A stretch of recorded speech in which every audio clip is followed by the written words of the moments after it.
Bueno, compañeros y compañeras, buenos días.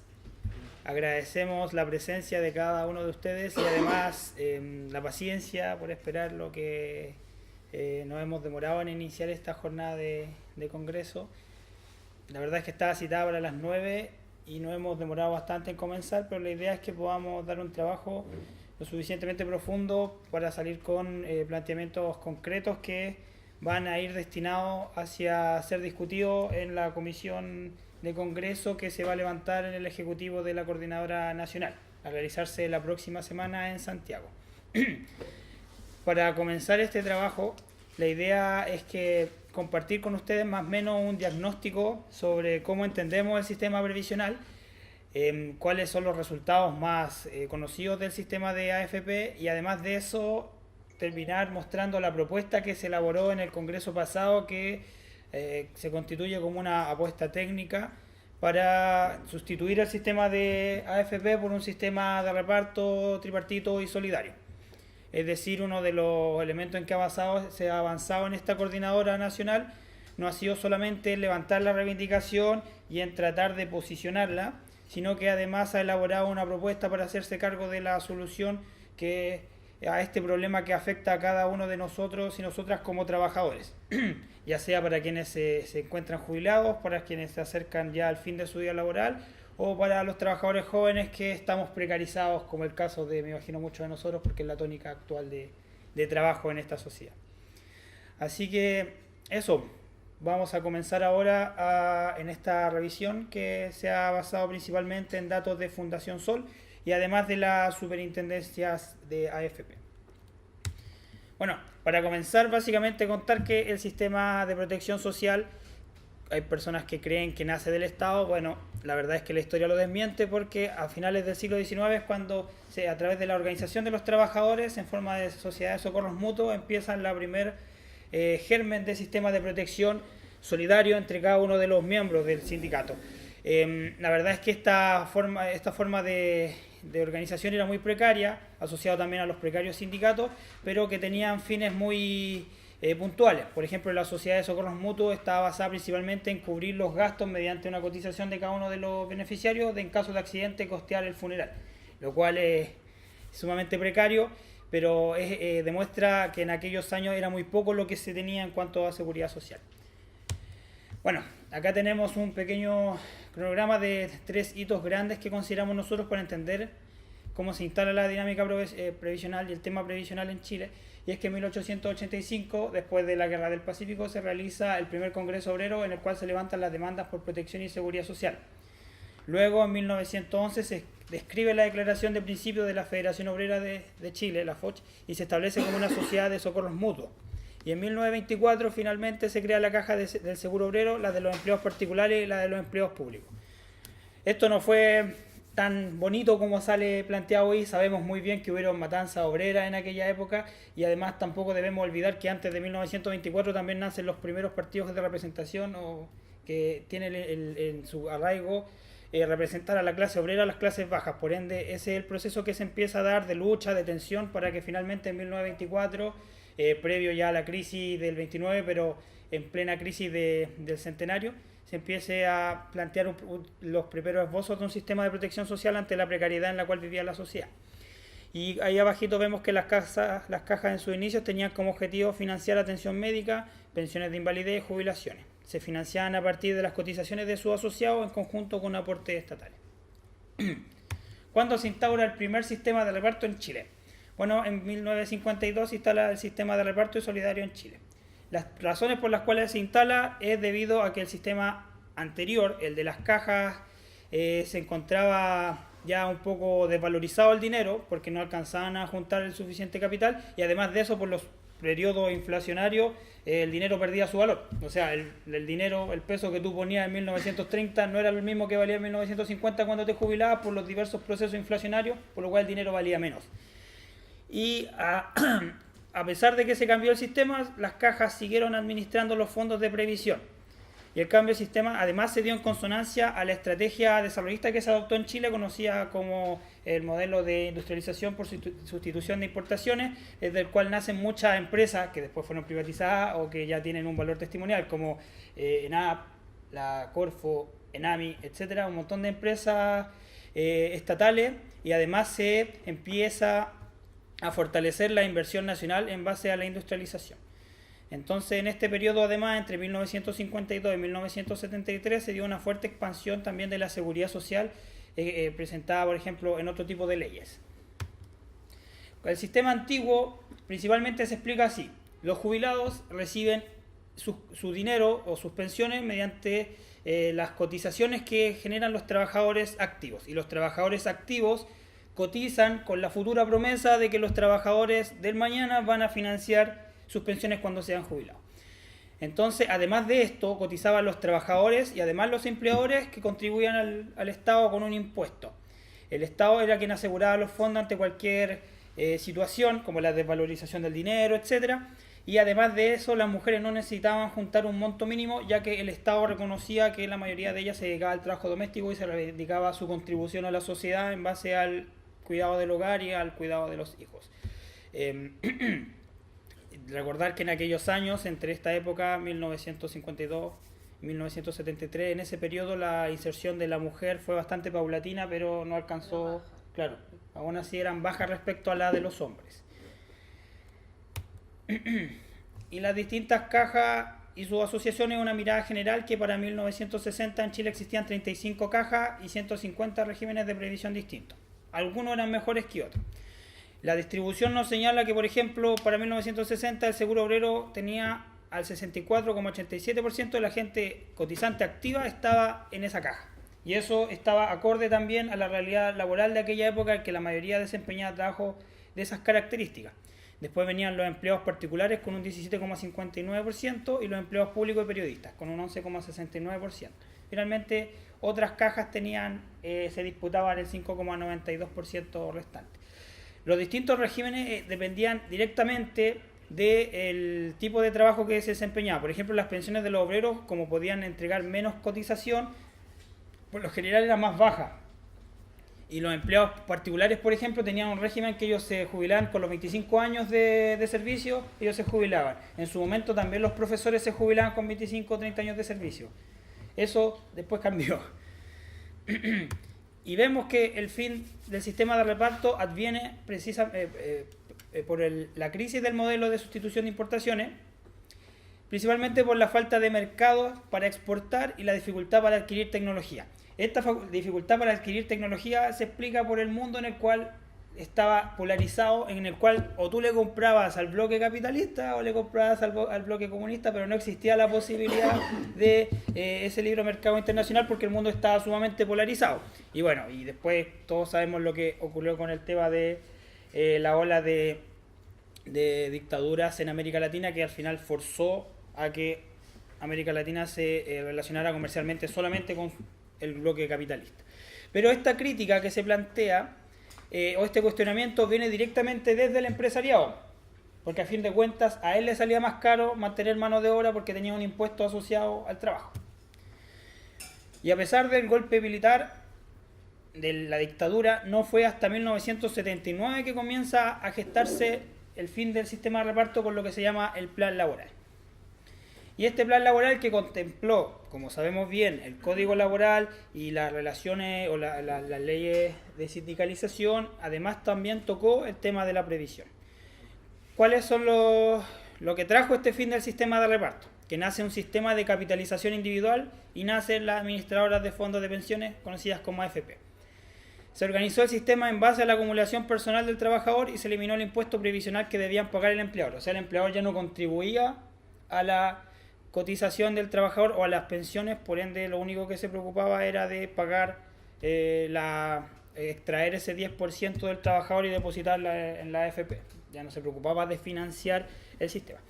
Y los fondos de pensiones se pusieron a disposición del gran capital mediante préstamos blandos para fomentar el desarrollo de la apertura económica.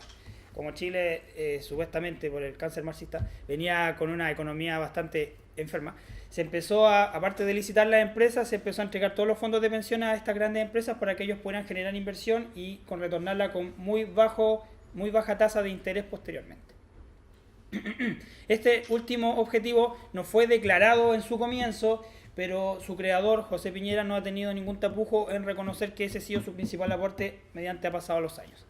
Y ahí tenemos al susodicho planteando una frase en la cual señala, además de su objetivo fundamental de generar pensiones de vejez, invalidez y sobrevivencia que protejan de estos riesgos al trabajador y a su familia, la nueva previsión hará una contribución decisiva a la superación de los dos problemas más graves que enfrenta la economía chilena en la década de los 80. El desempleo, al eliminar el elevado impuesto previsional que agrava la contratación de mano de obra y la insuficiencia de ahorro interno, al crear un mecanismo eficaz para incentivar el ahorro personal. Asimismo, generará un grado importante de adhesión de los trabajadores a la empresa privada, al esfuerzo económico nacional y al sistema político y social. Chanta la explicación, pero deja clara que efectivamente lo que importaba era el desarrollo económico y no el bienestar de los trabajadores o su protección social. Entonces se instala en Chile lo que conocemos como el sistema de capitalización individual. Ese es el nombre técnico que recibe el sistema de AFP. No hay nada de racista en el gráfico, solamente la idea es representar que el sistema de reparto y el sistema de capitalización individual son muy distintos como el blanco y el negro y van totalmente en direcciones opuestas. El sistema de reparto se basa sobre la solidaridad y el reparto de las cotizaciones, y el sistema de capitalización individual se basa estrictamente en que tú dispones de los fondos que tú puedes acumular. Nada más de lo que tú puedes acumular y de lo que la AFP puede generar de rentabilidad de aquello. Nada más. Entonces, sabemos que el 10% de los que trabajamos, sabemos que el 10% del salario se destina a uno de los 5 fondos de inversión que se crearon durante el 2001 y de A al D se van disminuyendo en su riesgo. Y los dineros acumulados en cuentas personales son destinados a financiar las pensiones al final de la vida laboral del cotizante. Sabemos que eso se hace mediante un cálculo medio extraño entre el promedio de las cotizaciones, además de un cálculo de una esperanza de vida que termina perjudicando a las mujeres porque ellas trabajan, o sea, se jubilan antes, pero según la esperanza de vida viven más. Entonces, esa brecha hace que sus pensiones sean inferiores. Esa es como la explicación. Ahora, las promesas decían que la AFP debe invertir ¿dónde? En instrumentos básicos de financieros del Banco Central de Chile, en bonos de empresa, en acciones de sociedades anónimas abiertas, depósitos a plazo y bonos emitidos por instituciones financieras, empresas extranjeras. O sea, olvídese que la panadería o el kiosquito le va a ir a pedir plata a la AFP porque solamente generan préstamos a la gran empresa. O a nosotros mismos. Claro. Podría haber sido una posibilidad que nos diera préstamo a nosotros. Tampoco Abajo. Bueno, después vamos a dar cuenta que sí nos dan préstamos a nosotros mismos. Claro, pero de los bancos. Claro. Entonces, ¿cómo realmente funciona el sistema de AFP? Según este ejemplo que nosotros trabajamos a partir de los datos de Fundación Sol, el 2012, producto de cotizaciones, se reunieron 4,5 billones de dólares. De pesos, perdón. Esta generó en las AFP que solamente pagaron 1 billón de pesos por conceptos de pensión. El otro lo entregó el Estado mediante lo que es el pilar solidario. O sea, se pagaron solamente 2 billones en pensiones. Y el resto quedó como excedentes de la AFP, 3,5. Esos 3,5 es plata que están juntando porque esa gente no se ha jubilado. Y esa plata no se puede tocar, supuestamente, o no la pueden retirar hasta que se jubilen. Por eso está ahí. Y un billón ha sido por ganancias de AFP y 2,5 son los préstamos a los grupos económicos. Actualmente, para el 2015, las AFP administran cerca de 157.000 millones de dólares. De todo lo que han juntado desde la primera persona que cotizó y que no se ha jubilado, todo eso corresponde a 157.000 millones de dólares, que es más que el impuesto interno, o sea, que el Producto Interno Bruto de países vecinos, mucho más. Y representa el 70% además de nuestro Producto Interno Bruto. ¿Cuánta plata hay ahí? Y ahora vamos a ver un poco cuáles han sido los resultados de este nefasto sistema, con un cómic bastante simpático. ¿Cuál ha sido el resultado del sistema de AFP? Principalmente no ha logrado las rentabilidades prometidas. En la actualidad, con suerte, alcanza el 40% de la tasa de reemplazo. Con suerte. O sea, los que son más jóvenes, los que están a punto de jubilar, calcule su mejor sueldo, el 40%, y eso va a ser con suerte lo que le va a entregar la AFP. El 91,5% de los jubilados por el sistema de AFP recibe menos de 154.000 pesos de pensión. De pensión, sin contar la ayuda que entrega el Estado. Sus resultados han sido tan desastrosos que durante el 2008 se creó la pensión básica solidaria y el aporte previsional solidario, que constituye un aporte directo al Estado del Estado para el 60% más pobre de la población que posee bajas pensiones. Actualmente las personas que no tienen pensión alguna pueden optar a una pensión básica solidaria que es de 82.000 pesos. Una miseria. Pero si usted lo multiplica por cada una de esas personas se da cuenta que el Estado está subsidiando las pérdidas de un sistema privado que sigue generando riqueza para ellos mismos. Y este dato que lo extraje del INE señala que existe cerca de 500.000 trabajadores que con 65 años o más, muchos de ellos siguen trabajando porque su pensión es insuficiente para vivir o bien no poseen ninguna. Todos conocemos o tenemos algún familiar que no se ha jubilado, sobre todo los que tenemos familiares profesores, que no se jubilan porque no le alcanza. Y sabemos que el Estado inventó el bono de acojo al retiro en el sector público porque la gente no se estaba jubilando. Porque justamente era un incentivo que tampoco reparaba el daño previsional porque, para que ustedes sepan, la gente del sistema público no tuvo la opción de cambiarse al sistema antiguo, los cambiaron a todos, a la mayoría. El empleador los cambió. Entonces eso ocasionó un daño previsional. Y ahora vamos a ver, ¿a quién beneficia las AFP? Lo bonito de este ejercicio es que cada uno puede buscar su banco. No sé, yo tengo Banco Estado y me doy cuenta que las AFP le ha dado a febrero del 2013 4.000 millones de dólares desde que se creó el sistema de AFP al Banco Estado. Y si yo pido un crédito en Banco Estado me va a cobrar quizá un 3, un 4, un 5% de tasa de interés, pero no va a devolver ese dinero a la AFP con la misma tasa de interés. Por ende, lo chistoso de esto es que los bancos nos están prestando nuestro propio dinero y nos están cobrando por nosotros utilizar nuestro propio dinero. Las cifras son un poco entristecedoras.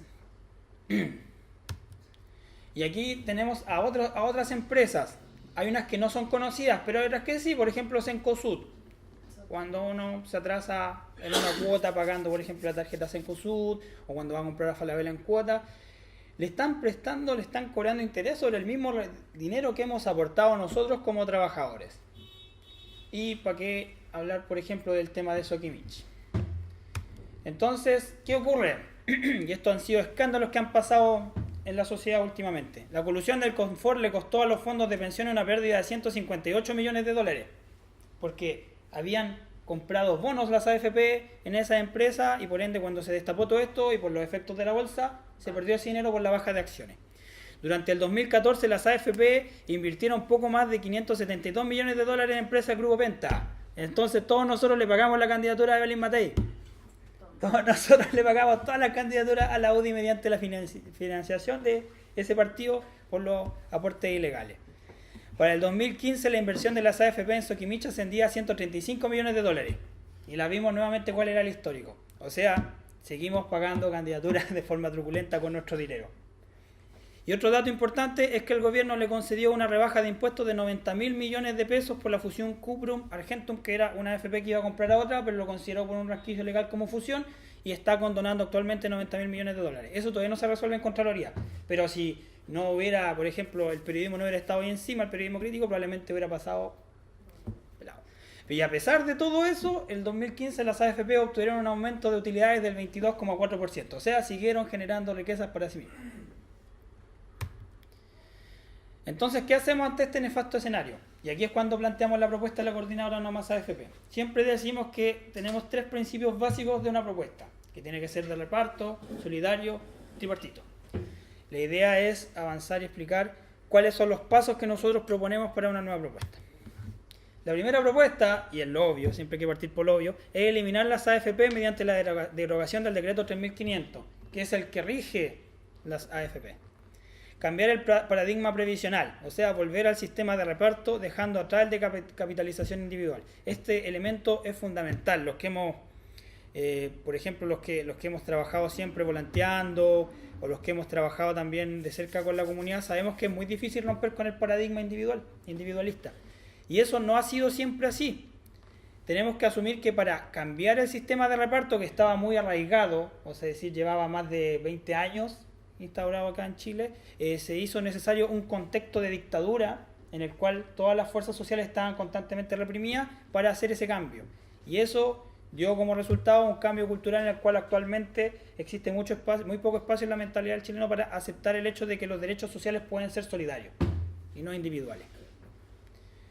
Con la lucha estudiantil y ahora el auge de las demandas en cuanto a derechos sociales, sabemos que eso se está rompiendo, pero es muy difícil, igual es muy difícil.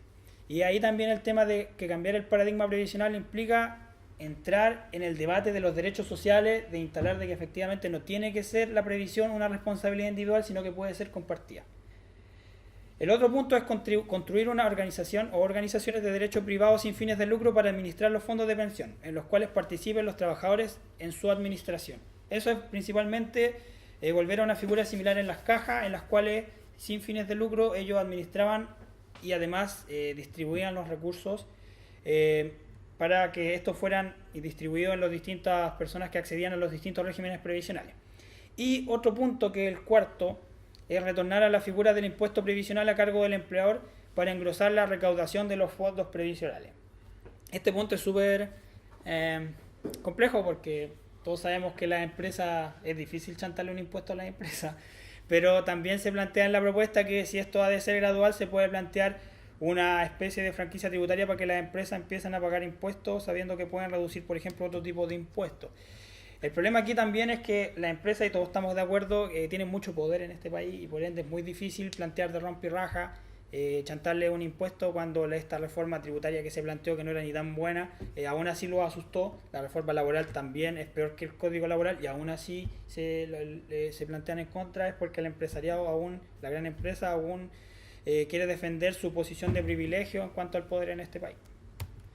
Y los componentes, para ir terminando, de la propuesta, es que el Estado debe asegurar una pensión mínima de 360.000 pesos para aquellas personas que hayan cotizado pero no alcancen el monto suficiente para acogerse a retiro. Se debe incluir a las dueñas de casa dentro de este segmento. La lucha por una pensión mínima, como pueden ver o deducir, está intrínsecamente ligada a la lucha por el sueldo mínimo. Ya, es ilógico plantear una pensión de 360.000 pesos si es que el sueldo mínimo todavía está en 250.000. Se formará además un Fondo Nacional de Pensiones que financiará la pensión de los actuales jubilados con los montos cotizados por los trabajadores activos, es decir, sistema de reparto. Se entregará una pensión de 80% de la remuneración promedio de los 15 años de mejores salarios durante el periodo de la actividad laboral, reajustable al IPC, hacia arriba. Si es negativo, evidentemente no los vamos a bajar. Y los trabajadores precarizados tendrán acceso a una pensión que se calculará como el promedio de los 10 años de mejores salarios. Otro lo que plantea la propuesta, además que no está planteado ahí, es que los trabajadores que estén en régimen de trabajo pesado pueden acogerse a jubilación a los 55 años. Para acceder a una pensión se debe lograr una base de 37,5 años de imposiciones. Quienes no alcancen dicho monto deberán ser subsidiados por el Estado. De ahí también está el elemento solidario, que el Estado debe ser capaz de entregar los recursos de todos para beneficiar a aquellos que no están en la mejor posición, producto de las inequidades del sistema. Y finalmente los trabajadores cotizarán el 10% de sus salarios y las grandes y medianas empresas pagarán un impuesto del 20% al Estado. Con esas principales medidas nosotros apostamos a generar un sistema que, además de administrar los 157.000 millones de dólares, siga recaudando más ingresos, más cotizaciones para así robustecer las pensiones de las personas. Uno podría pensar que igual quitarle esos 157.000 millones de dólares a las AFP es una tarea compleja, además porque sabemos que no necesitamos un impuesto a la empresa con la cantidad de recursos que se han acumulado, pero también tiene que ver con el hecho de volver a instalar que la empresa tiene que ser responsable por el trabajo que utiliza y romper también con el paradigma de que las empresas y las grandes empresas hacen un favor al trabajador al entregar trabajo, que es algo que ya está muy instalado, que prácticamente uno tiene que agradecer el trabajo. En el siguiente diapo, para terminar, yo había traído un video. La verdad es que no sé si se puede ver por... Soy José Piñera, ¿se escucha, ministro del Trabajo de Chile. Y hace 27 años, en 1980, pude hacer una gran reforma de las pensiones que le resolvió este problema a los trabajadores chilenos. Déjenme explicarle en solamente 3 minutos qué es lo que hice. En primer lugar, le di a cada trabajador la posibilidad de colocar el 10% de su sueldo, que antes era un impuesto al trabajo, en una cuenta personal de retiro. De manera que cada mes los trabajadores chilenos ven que el 10% de su sueldo comienza a acumularse en esta cuenta. Y esta cuenta obtiene el interés compuesto, el retorno sobre esos capitales. El sistema lo manejan distintas empresas privadas reguladas por el Estado y usted puede elegir cuál compañía le maneja sus ahorros. Usted puede tener otra libreta y hay muchas compañías y el trabajador es el cliente, el trabajador es el dueño de elegir qué empresa le da la mejor rentabilidad, el mejor servicio al menor costo.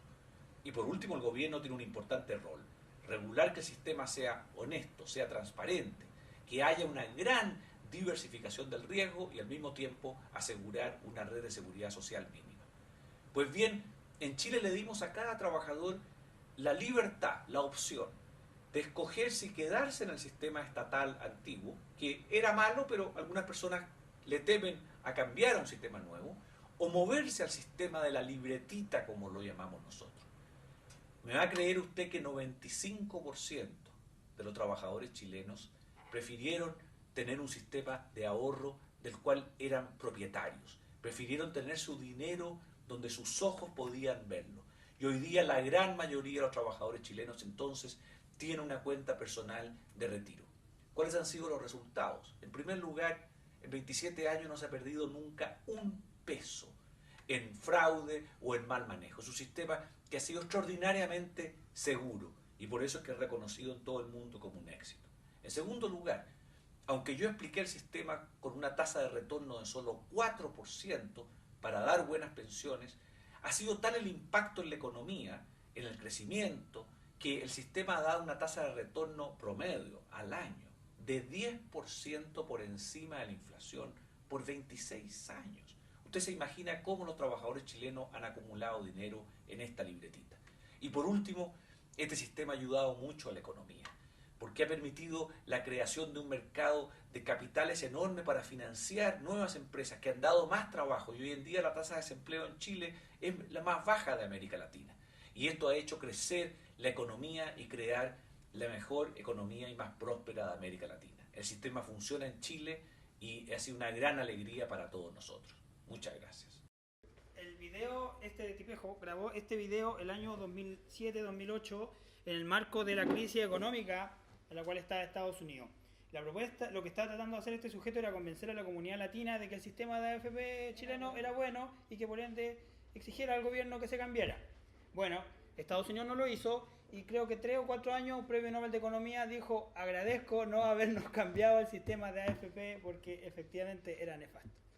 Este sujeto no tiene ningún tapujo para mentir públicamente, para defender su sistema e incluso para reírse de la condición actual de aquellos jubilados que con suerte tienen 100.000 pesos, 120.000 pesos para llegar a fin de mes, después de una vida completa de trabajo. Así que en base a esta base la idea es que ahora demos paso a trabajar en lo que se viene para nosotros como coordinadora. Muchas gracias, compañeros.